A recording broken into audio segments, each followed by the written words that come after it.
श्री राम समर्थ. समर्थांनी एक सुंदर असा बोध हा आपल्यासाठी प्राप्त करून दिलेला आहे. आशा ही विचित्र शृंखला आहे. तिने बांधलेला मनुष्य भरधाव धावतो व न बांधलेला मनुष्य बघा प्रत्यक्षपणे लुळा पांगळा होते. समर्थ म्हणाले, कुणाच्या अंतरी लागेल धक्का, ऐसी वर्तणूक करू नका आणि कुणालाही बोलू नका. हा भाग या देहाचा आहे. आता प्रत्येकजण जीवनामध्ये आशा धरून बसलेला आहे. आशेमुळे मनुष्य जीवनात ध्येय गाठण्यासाठी प्रेरित होत असतो आणि कोणतीही गोष्ट अशक्य वाटत नाही त्याला.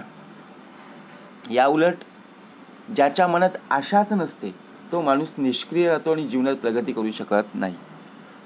आता विचार करा, एखादा मनुष्य जर त्याने विचार केला की मला एखाद्या परीक्षेमध्ये उत्तीर्ण व्हायचं आहे आणि सर्वात महत्त्वाचं म्हणजे मेरिट लिस्टमध्ये माझं नाव आलं पाहिजे. दुसरी महत्त्वाची गोष्ट, एखादा खेळ आहे, त्या खेळामध्ये प्रत्यक्षपणे मला बघा ज्या टीममध्ये मी खेळत आहे ती टीम जिंकली पाहिजे, यासाठी मी सराव करत आहे. हे काय केलेलं आहे त्याने? मनामध्ये ठरवलेलं आहे. परंतु नुसतं मनामध्ये ठरवून होईल का? नाही आहे ना. त्यासाठी आपल्याला सराव करणं गरजेचं आहे, नियोजन करणं गरजेचं आहे. नियोजन जर केला तरच बघा उत्तम प्रकारे जीवनामध्ये जे ध्येय आहे ते ध्येय गाठण्यासाठी आपण प्रयत्न करत राहू. म्हणून कोणतीही गोष्ट अशक्य नाही, बरोबर की नाही? परंतु जर विचार जर केला, ज्याच्या मनामध्ये आशाच नसते ना तो माणूस निष्क्रिय राहतो. आशा ही एक साखळीप्रमाणे मनुष्य देहाला एखाद्या ध्येयाशी किंवा भविष्याशी जोडून ठेवत असते. आता आपण एखाद्याच्या घरी गेलो किंवा कोणी आपल्या घरी पाहुणे नातेवाईक जेव्हा येतात तेव्हा आपल्याला पहिला प्रश्न काय विचारतात? हो, तू कसा आहेस हे विचारत नाही. तू काय करतोस आता, तू काय करतेस आता, हे विचारतात, बरोबर की नाही? मग जर आपण काहीतरी काम करत असू तर आपण ते सांगू शकतो, किंवा एखादा कोर्स करत असू किंवा आपण कॉलेज करत असू, शिक्षण घेत असू तर आपण ते सांगत असतो. परंतु जर आपण काहीच करत नसू तर काय सांगणार? हाय, बरं आहे, चाललंय. म्हणजे विचार करा. कारण मनुष्याला एक प्रकारची आशा असते.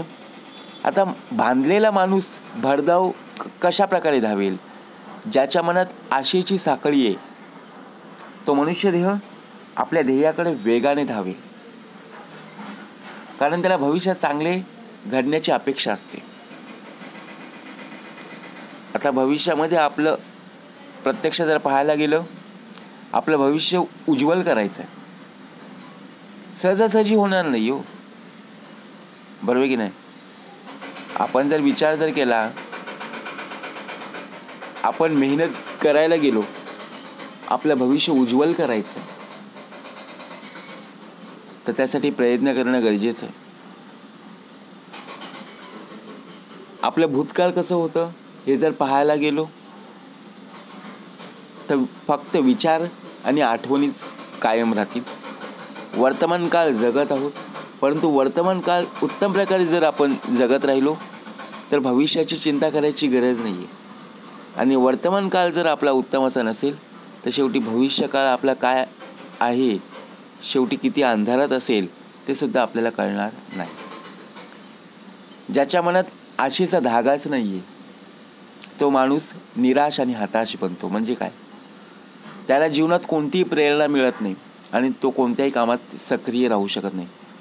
आता एखादं आपण काम करत आहोत, त्या कामाचं नियोजन कसं आहे, ते काम कशा पद्धतीने करायचं आहे हे सांगणारं कोणीतरी हवं का नको? अनुभव घ्यायचा आहे, परंतु अनुभवी मनुष्य कोणीतरी हवा का नको? पाहिजे ना.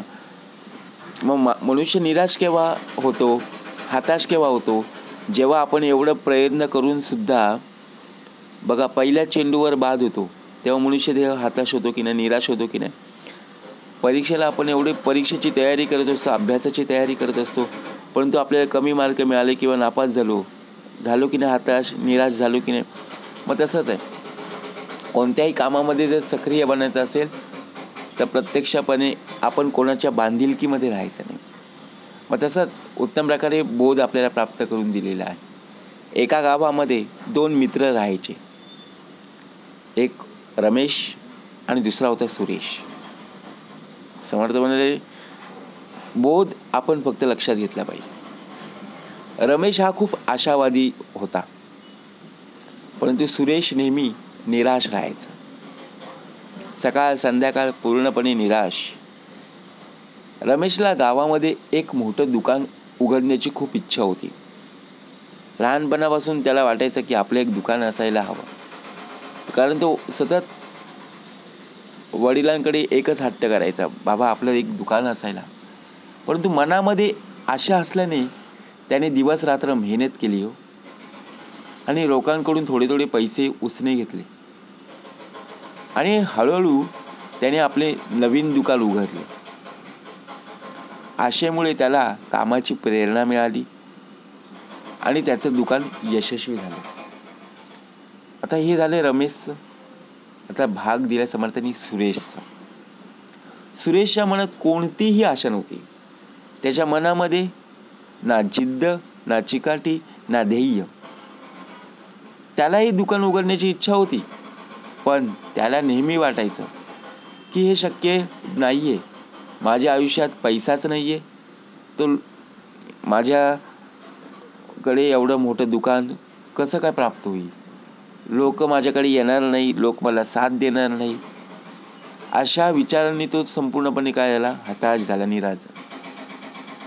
आशेअभावी तो काहीच करू शकला नाही आणि तो एकाच जागी बसून राहिला. म्हणून आशेमुळे मनुष्यदेह आव्हानांना सामोरे जाण्यास तयार राहतो आणि यशस्वी होतो. तर आशेविना तो निरुत्साही होतो, निष्क्रिय बनत राहतो. म्हणून आशेचा भाग का दाखवला. आपण सुद्धा आपल्या जीवनामध्ये आशा करत असतो ना, की मला कोणीतरी काहीतरी देईल, किंवा बघा प्रत्यक्षपणे माझ्या मदतीला कोणीतरी धावून येईल. मला जीवनामध्ये यश गाठायचं आहे तर नक्कीच मी प्रयत्न करायचे ते नक्कीच करेन. म्हणून समर्थ म्हणाले, जीवनात ध्येय गाठण्यासाठी कोणतीही गोष्ट अशक्य नाहीये. आपण अशक्य ही गोष्ट स्वतःच्या मनाला लावून घेतो. अवघड असणारी गोष्ट आपण प्रत्यक्षपणे बघा जी सोडून देतो. कारण आपल्याला एक सवय आहे, जेव्हा परीक्षेच्या वेळेला बघा, जेवढे सोपे सोपे प्रश्न आहेत, जेवढे आपल्याला येतात तेवढे आपण सोडून घेतो, बरोबर की नाही. सोडवतो की नाही, नक्कीच. परंतु अवघड असणाऱ्या प्रश्नांचा विचार करत बसतो. मग तसंच भाग दिलेला आहे आपल्या आयुष्यामध्ये. आपण प्रवास करत असताना बघा, नियोजन करतो की नाही. कुठे जायचं आहे, किती दिवस मुक्काम असेल, किती कपडे घ्यायचे आहेत, कशा प्रकारे जायचं आहे, हे सर्व नियोजन करत असतो. जर आपण नियोजनच केलं नाहीये, कुठल्या ठिकाणी जायचं आहे, किती दिवस मुक्काम असेल, हे जर आपण ठरवलंच नाही, नुसती बॅग भरून ठेवलेली आहे आणि कुठल्या बसमध्ये बसायचं किंवा कुठल्या ट्रेनमध्ये बसायचं आहे हे सुद्धा आपण ठरवलं नाही, दरवाजाच्या बाहेर बॅग घेऊन गेलो, काय ध्येय असेल हो, नाही ना. म्हणून ध्येय असणं गरजेचं आहे. बाबा मला मुंबईचा प्रवास करायचा, मुंबईला जाऊ. कोल्हापूरला जायचं असं कोल्हापूरला जाऊ. कोकणामध्ये जायचं असं कोकणामध्ये जाऊ. असं प्लॅनिंग केलं पाहिजे. नुसते दुसऱ्यांवर अवलंबून उपयोग नाहीये.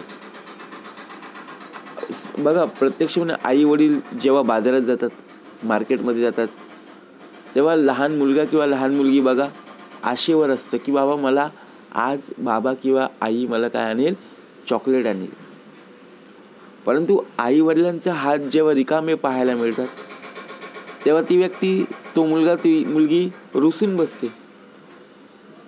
कारण आई वडील काय सांगून जातात की तू शांत बस, मी तुला चॉकलेट आणायला बाहेर चाललेली आहे. मग आता चॉकलेटची आशा धरून बसलेला आहे किंवा लहान मुलगी बसलेली आहे, परंतु जर आणलंच नाही तर शेवटी आशाची निराशा होते आणि जीवन आनंदी असणारे शेवटी काय होतं, हताश होते की नाही. म्हणून आशा ही विचित्र शृंखला आहे, हे आपण स्वतःहून पाहिलं पाहिजे. जय जय रघुवीर समर्थ.